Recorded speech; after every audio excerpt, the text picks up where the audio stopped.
नमस्कार, प्रणाम, जय माता दी। आप सबकी ड्रीम गर्ल, आप सबकी निशा पांडे, आप सबसे मिलने आ रही हूँ आप सबके शहर प्रतापगढ़ में 28 फरवरी को। तो आप सब भूलिएगा मत, इशिता मैरिज लॉन में 28 फरवरी को मैं आ रही हूँ सुकुलपुर सांगीपुर प्रतापगढ़ में डॉक्टर प्रशांत शुक्ला जी के यहाँ पे। सो आप सब ज़्यादा से ज़्यादा तादाद में आइए और इस कार्यक्रम को सफल बनाइए।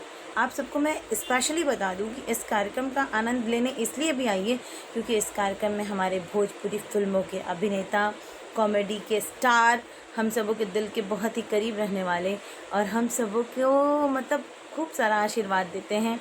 हम लोगों के गार्जियन मनोज टाइगर बताशा चाचा जी आ रहे हैं। साथ में मेरे हम सब की जुगलबंदी बहुत ही अच्छी बनती है। सत्येंद्र पाठक जी, जिन्हें कि मैं पर्सनली जानती हूँ कि वो अनूप जी के कितने क्लोज़ हैं और अनूप जी की तरह ही बहुत अच्छे अच्छे गीत वो गाते हैं।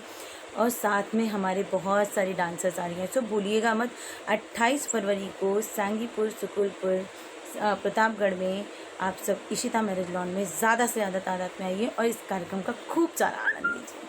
सो love you all friends, see you there 28 फरवरी को। Love you, bye.